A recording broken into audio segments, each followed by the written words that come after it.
Welcome to the first podcast of the 12 Days of Christmas. I'm excited to get started. Today is about the history, traditions, and importance of Santa Claus. Since we're going to be answering the question, who is Santa Claus, I think it's important to ask who is the real Saint Nicholas, so I have some history on him right here. Saint Nicholas was a Christian monk born in present-day Turkey. He was born to wealthy parents, but upon their death, he used his inheritance to give to the needy. There are many legends about his life, but one that is likely true accounts of Saint Nicholas helping three poor sisters. As the story goes, they came from a poor family, and their father did not have the money to pay for their dowries for their marriages. As a result, they would have been forced into prostitution. So, for 3 nights in a row, St. Nicholas climbed up a ladder and threw a bag of gold through the father's window so that the daughters could be saved from prostitution. On the third night, the father saw Nicholas and fell onto his knees thanking him. It is said that Nicholas had done the deeds in secret, as he had hoped to receive no credit for the kindness and begged the father not to tell anyone. After living a life of generosity and kindness, Nicholas died on December 6th, 343. Because of this and other things, he became a Catholic saint and reason for celebration. On December 6th, the feast of St. Nicholas was celebrated in Holland and other European countries before the Catholic Reformation. It was continued to be celebrated in Holland afterward. And St. Nicholas was celebrated as the guardian of children and sailors and was associated with gift-giving. The night before December 6th, children would put their shoes on the doorstep to find them filled with gifts the following morning, supposedly filled by Sinterklaas, a legend based on the saint. Then, in the 1700s, Dutch immigrants brought the holiday to America, and Sinterklaas morphed into Santa Claus. Because of its close proximity to Christmas, the St. Nicholas feast holiday was absorbed into Christmas, and St. Nicholas became associated with gift-giving on this day.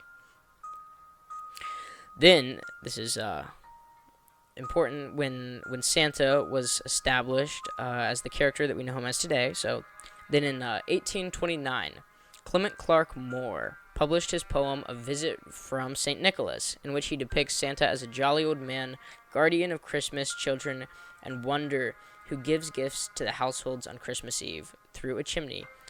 This is now commonly known as "'Twas the Night Before Christmas," and is a tradition to read. In my household, we read it every Christmas Eve. And Santa flies on a sleigh drawn by 8 reindeer. Moore's poem would go on to be read by millions and become the Santa we know today. So now I'm going to read the poem, of course, A Visit from St. Nicholas, which has been adapted to many books, which my family still reads, so every year.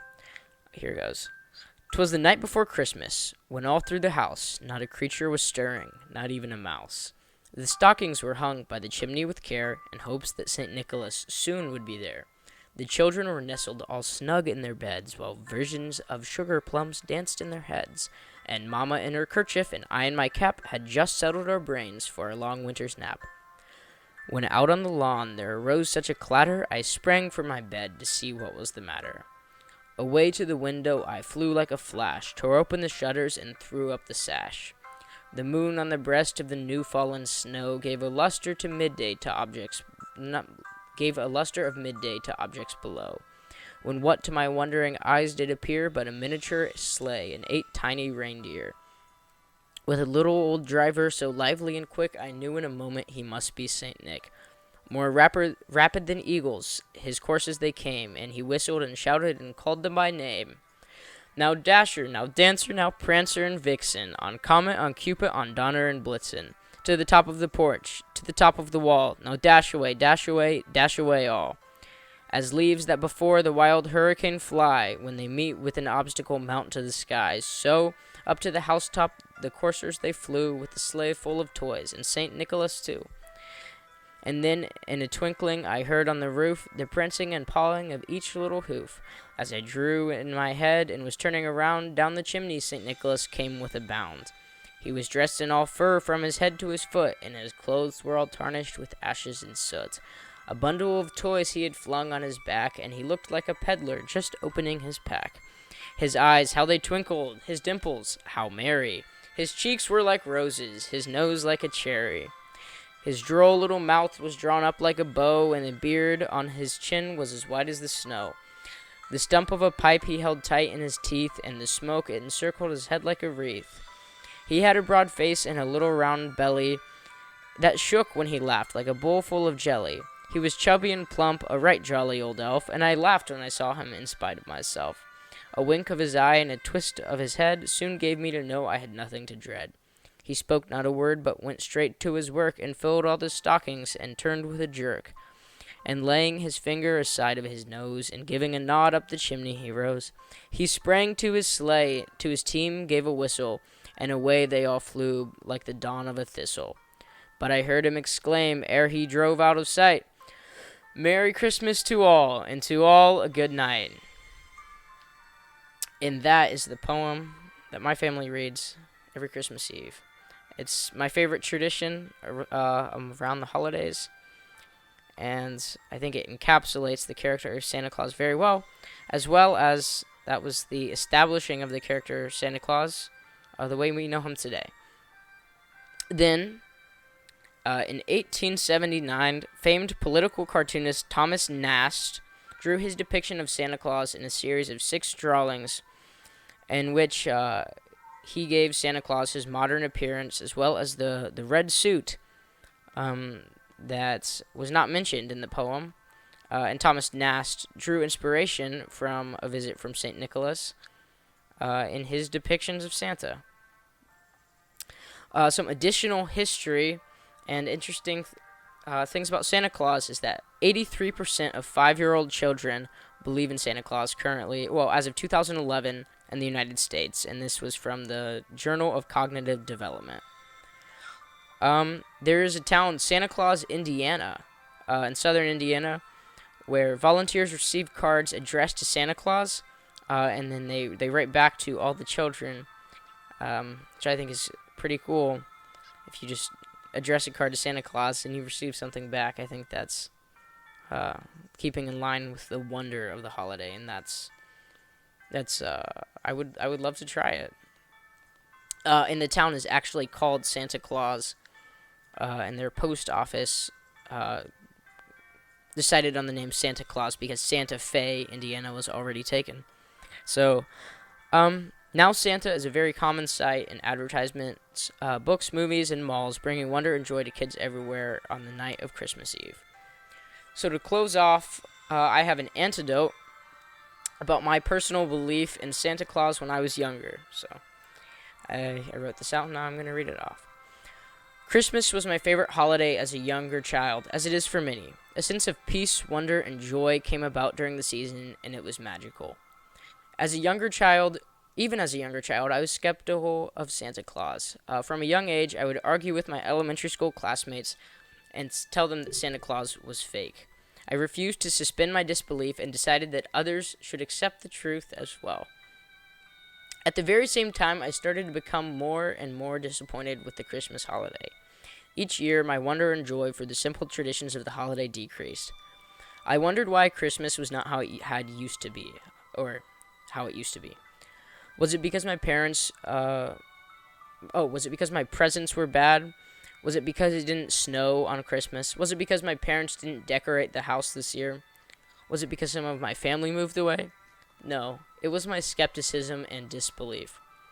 I was almost cynical about the holiday, eager to disprove the honest joy of other kids my age, in order to enforce my intellectual superiority. Wow, doesn't that sound nice? This was not limited to my disbelief of Santa Claus, but also feeling unsurprised. I was no longer shocked or filled with the wonder by large light displays, songs on the radio, or my Christmas gifts. The magical nature of these things became an expectation. I no longer believed in the Santa in the mall. Christmas used to feel so much larger than life, but my skepticism dampened these feelings. But finally, this Christmas at age 16, I finally decided that I'm not too old for Christmas. I've made a concerted effort to be into the festivities of the season. I've decorated my room, played Christmas music, written Christmas cards, given gifts to my friends, started this podcast series, even though we're only one podcast in, but we'll see how it goes. Marveled at the snow when it did snow once, and my family even delivered cookies to the fire department. Even more than these things, I have suspended my expectations, skepticism, and disbelief so that I can feel the wonder and appreciation for the tidings of Christmas. I recognize that the story of Santa Claus is only a legend, but I'm finally able to open up and feel the spirit of Christmas when I hear my parents scurrying downstairs on Christmas Eve. When I will hear my parents scurrying downstairs on Christmas Eve. From the half-eaten cookies and the milk the following morning, I'll know that the joy of Santa Claus was there. So, thank you for listening to my first podcast. I'm very excited to get it started. And after watching a movie about Santa Claus, it was based in a European country and subtitles in English. I'll have to look up the name, but it was a great Christmas movie about Santa Claus, St. Nicholas, the legend of Christmas. And after that, I became very interested in Santa Claus, and specifically the real St. Nicholas. And I think I was, through looking up St. Nicholas, Santa Claus, I was able to feel some of that joy again that I had from previous years, and I'm happy to be all in for Christmas and enjoy the season. So, thank you guys for listening. I'll post another one tomorrow. Bye.